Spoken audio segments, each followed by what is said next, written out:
નમસ્કાર દર્શક મિત્રો, IHRPC ન્યૂઝમાં આપનું હાર્દિક સ્વાગત છે। હું છું આપની સાથે સંધ્યા। તો સમાચારની શરૂઆત કરતા પહેલા નજર કરીશું આજના મુખ્ય સમાચાર પર। અમદાવાદની વિમાન દુર્ઘટનામાં ભાઈ ગુમાવનાર બહેનની આંખોમાંથી આજે પણ વહી રહ્યા છે આંસુ। આમોદ પાલિકાની પ્રથમ સામાન્ય સભામાં ખર્ચોની તપાસ માટે વિશેષ કમિટીની રચનાનો મુદ્દો ઉઠ્યો।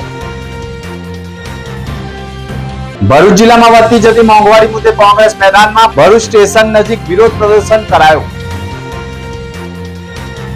અંકલેશ્વરના જૂના બોરઘાટા પેડમાં નદી કિનારેથી અજાણ્યા પુરુષનો મૃતદેહ મળ્યો। મૃતદેહ ડિકમ્પોઝ હાલતમાં હોવાના કારણે વાલીવાળા સુધી શોધખોળ શરૂ કરાઈ। અમદાવાદમાં બનેલી દુઃખદ વિમાન દુર્ઘટનાને આજે 1 વર્ષ પૂર્ણ થયું છે, પરંતુ ભરૂચ જિલ્લામાં જંબુસર તાલુકાના સારોદ ગામના પટેલ પરિવાર માટે સમય જાણે થંભી ગયો હોય તેવી સ્થિતિ સર્જાઈ છે। આ દુર્ઘટનામાં 25 વર્ષીય સાહિલ સલીમ પટેલનું કરુણ મોત નીપજ્યું હતું। 1 વર્ષ બાદ પણ પરિવારના આંસુ સુકાયા નથી અને ઘરના દરેક ખૂણે આજે પણ સાહિલની યાદો જીવંત રહી છે। વિદેશમાં ઉજ્જવળ ભવિષ્યના સપનાઓ લઈને ઘરેથી નીકળેલો સાહિલ હવે ક્યારેય પરત નહીં આવે એ હકીકત પરિવાર માટે આજે પણ અસહ્ય બની રહી છે। માતા પિતા સહિત સમગ્ર પરિવાર હજુ પણ આ આઘાતમાંથી બહાર આવી શક્યો નથી। સાહિલના પિતા સલીમ પટેલે કહ્યું હતું કે સંતાન ગુમાવવાનું દુઃખ કોઈ પણ માતા પિતા માટે સૌથી મોટી પીડા હોય છે। 1 વર્ષ પછી પણ પરિવાર ન્યાયની રાહ જોઈ રહ્યો છે અને દુર્ઘટનાના જવાબદારો સામે કડક કાર્યવાહી થાય તેવી માંગ પણ કરી રહ્યા છે। આ દરમિયાન સાહિલની બહેન સાહિસ્તા પટેલે પણ પોતાની વ્યથા વ્યક્ત કરી હતી અને ઘરમાં સૌથી નાના ભાઈને ગુમાવતો આઘાત અમારા પરિવાર માટે અસહ્ય રહ્યો છે। મારા માતા પિતા આજે પણ ડિપ્રેશનમાં દવાઓ લઈ રહ્યા છે। 1 વર્ષ વીતી ગયું હોવા છતાં તેઓ હજુ સામાન્ય જીવન જીવી શકતા નથી। ભાઈની યાદમાં આજે પણ બહેન પોતાની આંખોમાંથી આંસુ વહાવી રહી છે। મારું નામ સાહિસ્તા છે અને મારો ભાઈ સાહિલ સલીમ પટેલ 25 વર્ષનો હતો જ્યારે ઇન્ડિયાના પ્લેન ક્રેશમાં ગુજરી ગયેલ છે। ઇન્વેસ્ટિગેશન તો થવું જ જોઈએ, કેમ કે અમને એવો ન્યાય મળવો જોઈએ કે જેની ભૂલના કારણે કે જેની સાજિશના કારણે થઈ હોય તો અમને ઇન્સાફ તો મળવો જ જોઈએ, કેમ કે જેના લીધે કરતા હોય તેને સજા મોત નહીં મળવી જોઈએ। ને મારો ભાઈ તો બેકસૂર હતો, વગર ગુને ગુજરી ગયો। મેં અહીંયાથી એટલી ખુશીથી બેગ્સને બધું પેક કરીને મોકલો તો મારા હાથથી બેગ્સ પેક કરી હતી। એટલી ખુશી જતો તો અમને તો ખબર બી ના કે મૈયત અહીંયા ઘરે આવશે। માનવતાનું અનોખું ઉદાહરણ પૂરું પાડતી એક સરાહનીય પહેલ હેઠળ શ્રી શંકર સેવા ચેરિટેબલ ટ્રસ્ટના સહયોગથી આસિફ દિવાન દ્વારા પોતાની દીકરી જન્નતના જન્મદિવસની અનોખી ઉજવણી કરવામાં આવી છે। સામાન્ય રીતે બર્થડે પાર્ટી અને ભવ્ય ઉજવણી વચ્ચે જન્મદિવસ ઉજવાતો હોય છે, પરંતુ આસિફ દિવાને પોતાની દીકરી જન્નતના જન્મદિવસની સેવા અને માનવતાની ભાવના સાથે જોડતા જરૂરિયાતમંદ અને ભૂખ્યા લોકોને મીઠાઈ ખવડાવી અનોખી ઉજવણી કરી હતી, જ્યારે અન્ય દાતાઓ દ્વારા ભોજનની પણ વ્યવસ્થા કરવામાં આવી હતી। આ પ્રસંગે મોટી સંખ્યામાં ગરીબ અને જરૂરિયાતમંદ લોકોએ ભોજનનો લાભ લીધો હતો। ઉપસ્થિત લોકોએ આ પહેલને બિરદાવી હતી અને કહ્યું હતું કે આવા સામાજિક કાર્યો સમાજ માટે પ્રેરણારૂપ બની રહ્યા છે। આસિફ દિવાને કહ્યું હતું કે જન્મદિવસ માત્ર ખુશીનો દિવસ નહીં, પરંતુ સમાજ પ્રત્યેની જવાબદારી નિભાવવાનો અવસર પણ બની શકે છે। દીકરી જન્નતના જન્મદિવસે કરવામાં આવેલી આ સેવાકીય પહેલ માનવતા અને પરોપકારનો સુંદર સંદેશો આપ્યો છે। દેશભરમાં સતત વધી રહેલી મોંઘવારી, પેટ્રોલ ડીઝલ અને રસોઈ ગેસના વધતા ભાવ, નીટ પરીક્ષાના લીક પેપરના કૌભાંડ તેમજ ખેડૂતોને સમયસર ખાતર ન મળવા સહિતના વિવિધ જનહિતના પ્રશ્નોને લઈ ભરૂચ જિલ્લા કોંગ્રેસ સમિતિ દ્વારા ભરૂચ રેલવે સ્ટેશન ખાતે હલ્લા બોલ સાથે વિરોધ યોજવામાં આવ્યો હતો।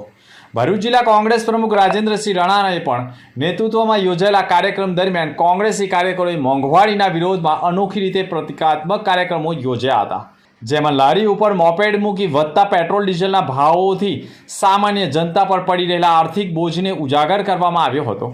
ઉપરાંત મોંઘવારીની જેલનું પણ પ્રતિકાત્મક નિર્માણ કરી સરકારની આર્થિક નીતિઓ સામે વિરોધ નોંધાવવામાં આવ્યો હતો।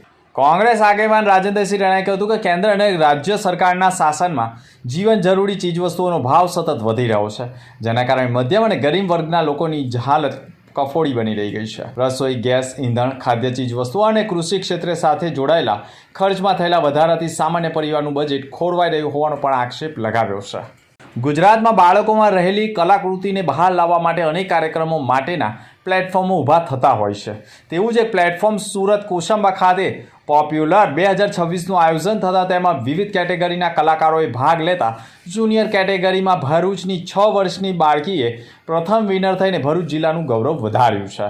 સુરત કોસંબા ખાતે મિસ્ટર, મિસ, મિસિસ અને કિડ્સ પોપ્યુલર ઇન્ડિયા 2026નું આયોજન the most glamorous national presentation session 2નું પણ આયોજન કરવામાં આવતા તેમાં ગુજરાતભરના સ્પર્ધકોએ ભાગ લીધો હોય અને ભરૂચના શક્તિનાથ વિસ્તારમાં રહીશ ફોર્મ સોલંકી કે જે હાલ ધોરણ 1માં અભ્યાસ કરે છે અને તેણીએ મંચ ઉપર ડાન્સ પરફોર્મન્સ કરી પ્રથમ વિનર થતાં તેણે એવોર્ડ સાથે સન્માનિત કરતા 6 વર્ષની બાળકીએ દક્ષિણ ગુજરાતમાં પણ ભરૂચનું ગૌરવ વધાર્યું છે.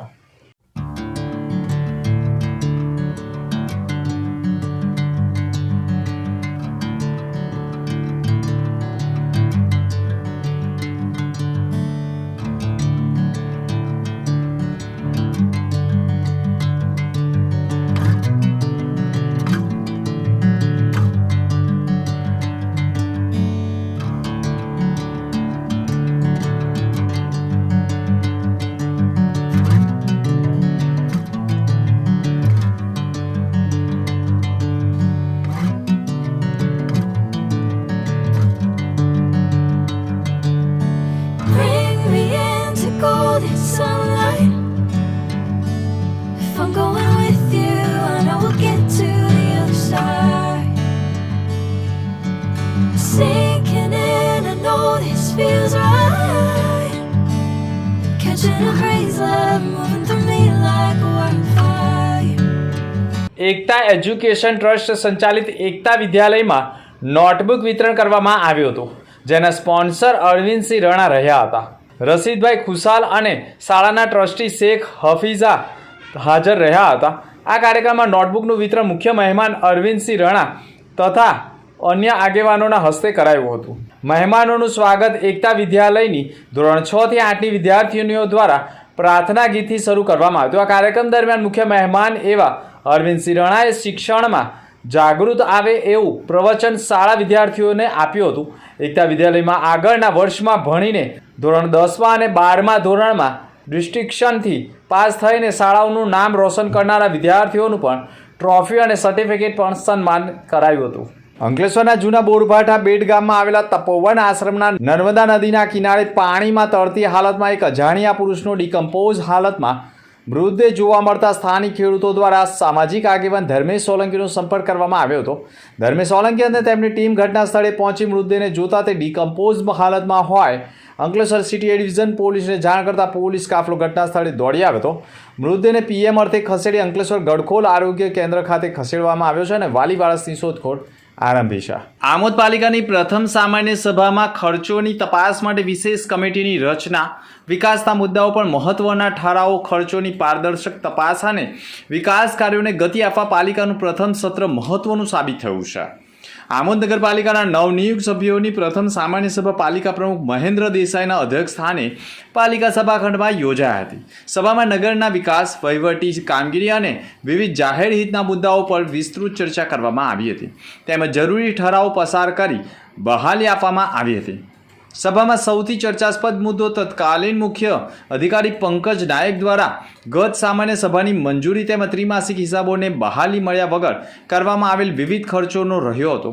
સભ્યોએ આ ખર્ચો અંગે ગંભીરતા વ્યક્ત કરતા સર્વાનુમતે વિશેષ તપાસ સમિતિની રચના કરવાનો નિર્ણય લેવાયો હતો. આ સમિતિમાં પાલિકા પ્રમુખ, ઉપપ્રમુખ, કારોબારી અધ્યક્ષ, મુખ્ય અધિકારી તથા વિપક્ષના નેતાનો સમાવેશ કરવામાં આવ્યો છે. ભરૂચ જિલ્લા ભાજપ દ્વારા 12 વર્ષ નરેન્દ્ર મોદીના ઉપલક્ષમાં અંકલેશ્વર ખાતે પ્રભારી મંત્રી ઉપસ્થિત રહી મીડિયા સંવાદ યોજ્યો હતો. કેન્દ્રની નરેન્દ્ર મોદી સરકારના સફળ અને યશસ્વી 12 વર્ષ પૂર્ણ થવાના ઉપલક્ષમાં ભરૂચ જિલ્લા ભારતીય જનતા પાર્ટી દ્વારા એક વિશેષ મીડિયા સંવાદ કાર્યક્રમનું આયોજન કરવામાં આવ્યું. આ કાર્યક્રમનો મુખ્ય હેતુ સરકારની 12 વર્ષ વિશ્વાસ, વિકાસ અને જનકલ્યાણની ઐતિહાસિક સિદ્ધિઓને મીડિયાના માધ્યમથી જન સુધી પહોંચાડવાનો હતો. મીડિયા સંવાદ કાર્યક્રમ રાજ્યના આરોગ્ય અને ભરૂચ જિલ્લા પ્રભારી મંત્રી પ્રફુલ્લ પાનસેરિયાના અધ્યક્ષ સ્થાને કાર્યક્રમ યોજાયો હતો, જેમાં જળ સંપત્તિ મંત્રી ઈશ્વર પટેલ, જિલ્લા ભાજપ પ્રમુખ સહિત હોદ્દેદારો પણ જોડાયા હતા. અંતમાં ફરી એક નજર આજના મુખ્ય સમાચાર પર. અમદાવાદની વિમાન દુર્ઘટનામાં ભાઈ કુમારનો બહેનની આંખોમાંથી આજે પણ વહી રહ્યા છે આંસુ. આમોદ પાલિકાની પ્રથમ સામાન્ય સભામાં ખર્ચોની તપાસ માટે વિશેષ કમિટીની રચનાનો મુદ્દો ઉઠ્યો. ભરૂચ જિલ્લામાં વધતી જતી મોંઘવારી મુદ્દે કોંગ્રેસ મેદાનમાં ભરૂચ સ્ટેશન નજીક વિરોધ પ્રદર્શન કરાયું. અંકલેશ્વરના જૂના બોરઘાટના પેડમાં નદી કિનારેથી અજાણ્યા પુરુષનો મૃતદેહ મળ્યો. મૃતદેહ ડિકમ્પોઝ હાલતમાં હોવાના કારણે પાલીવાળા સુધી શોધખોળ શરૂ કરાઈ. તો હતા અત્યાર સુધીના સમાચાર. નવા સમાચાર સાથે ફરી મળીશું. નમસ્કાર.